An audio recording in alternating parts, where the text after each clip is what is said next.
Hi, this is Sherry Veronica. Now, this case is kind of sort of tricky. He's known to the court.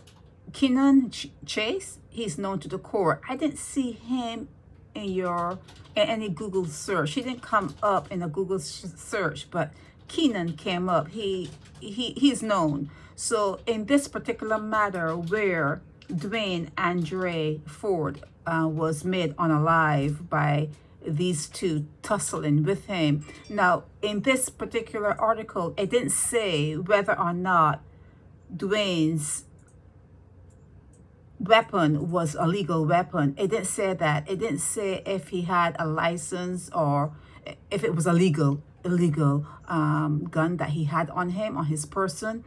All it said was that Dwayne Andre Ford was carrying, and he was flexing with it, and these two wanted to take it from him. You know, they wanted to take the weapon from Dwayne, and in trying to do so, it went off. And although Dwayne was standing and acting as though, oh yeah, I'm okay, I'm fine, nothing's wrong, he was actually mortally wounded. It was just a matter of time for it to hit him that, you know, he was injured, and to the point where he would have died. He was acting all bad until the end. Okay, the bar person called for the ambulance, but in the meanwhile, Andre Ford was trying to act as though he was still in control of the situation, and these two had exited the bar. It all happened in the bar. Okay, so if you read this, you'll get the gist of what happened, that these two were trying to take a gun from Dwayne because it was out there that he did have a gun, and you know, he was flexing it.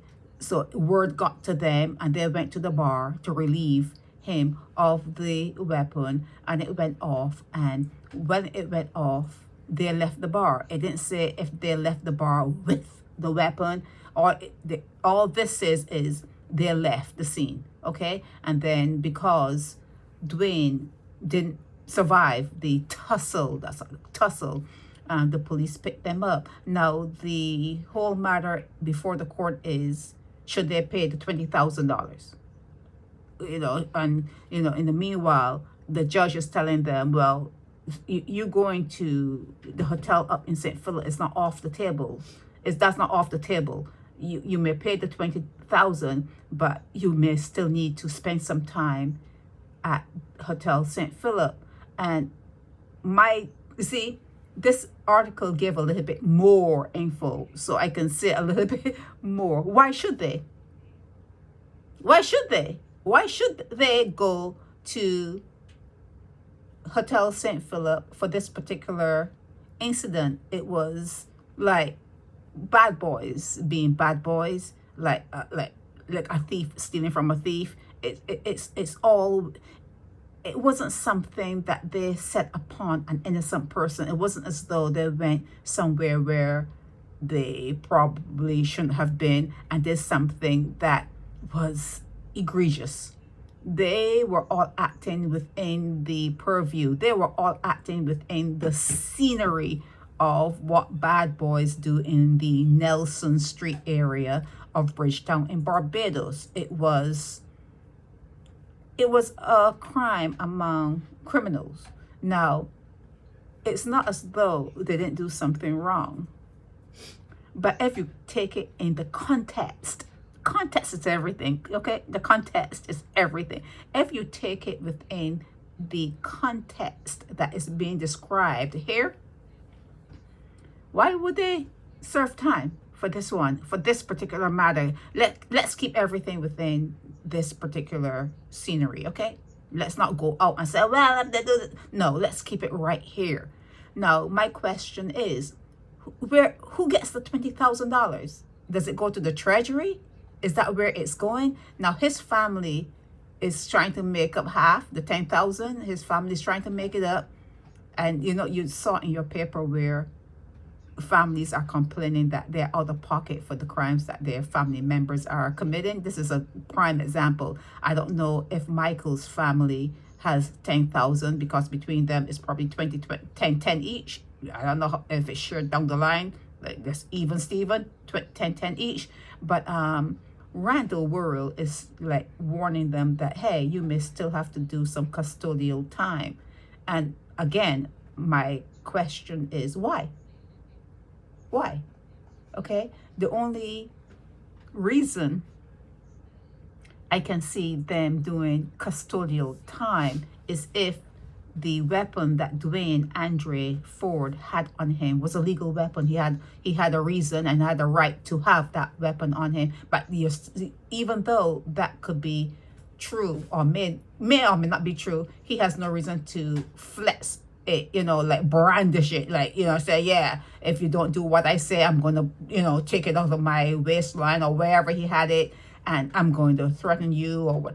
That's not why you have a license to carry. That you don't behave like that just because you have a license to carry. So that was the only piece of information that was missing here. You don't know if he was legally carrying. You don't know if Dwayne Andre Ford was legally carrying. He was a route taxi driver, and you don't know if he had a reason to have that. But these two went in to relieve him of it, and a little struggle ensued, and it didn't work out good for Andre. But yeah, you have Keenon Chase and Michael James before Randall Worrell, and they are considering taking money for it, for this particular incident. And they have to produce birth certificates to show that the people collecting the money on their behalf are their parents, like really their parents, and not like people like on the other side of the fence trying to keep them out, so to keep these people, you know, in business. You have to show that it's really their parents, and then they're asking for birth certificates of their children to show that, yeah, there's an interest. They have to take care of kids, and, you know, they do have things to take care of and bills to pay and whatever, and being in the hotel is not going to help anyone. So I think Randall Worrell is trying to weigh all the pros and the cons. And I think that if they were to pay the 20,000, my opinion, if they were to pay the 20,000 and be put on maybe 5 years good behavior, that would be okay with me. But what do you think in Barbados? What do you think? You know, because feeding them and housing them at Hotel St. Philip, that doesn't help you.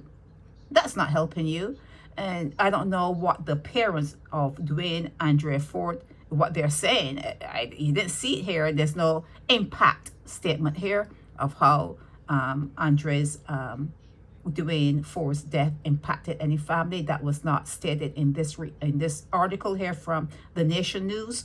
But yeah, 20,000 and 5 years good behavior, and if they ever come up before the court again, then you throw the book at them. Then you have an opportunity to say, well, hey, you had your chance. You had your chance. But I think that if they were to pay the money, given what I read here, that would be good for me. That would be good enough for me, especially if Dwayne didn't have a permit to carry. That would be good enough for me, the 20,000, and maybe 5 years of them not showing up anywhere in the system, not stepping on an ant. Okay, Keenan and then Michael, don't even step on an ant.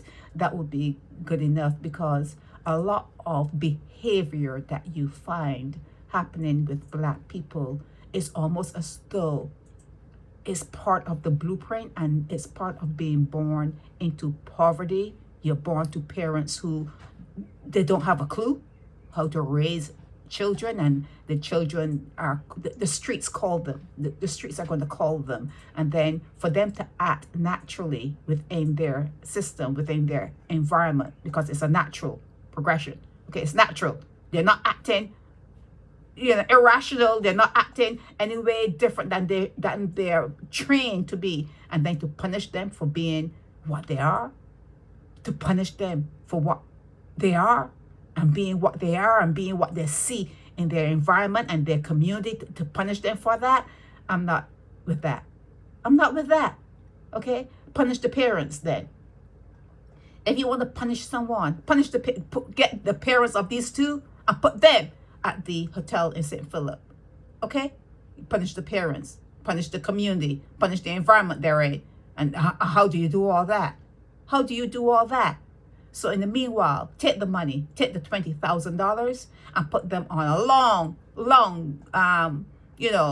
behavioral program. Just behave yourselves, okay? Behave yourselves, and just watch to see how they do behave within that parameter. The 5 years. Randall, give them a long time, not a year to keep the peace. No year of keeping no peace. Give them a long time of keeping the peace and being on their best behavior, and let's see how they roll with that. Okay, but yeah, I am for the no prison sentence. I'm for that. No time, and take the money. Okay, just tell me where the money goes. Okay, so that when I talk next time, I can say where the money goes and how it benefits. Does it benefit any programs in Barbados? Where does it go? But yeah, no prison time. Take the money. Sherry Veronica.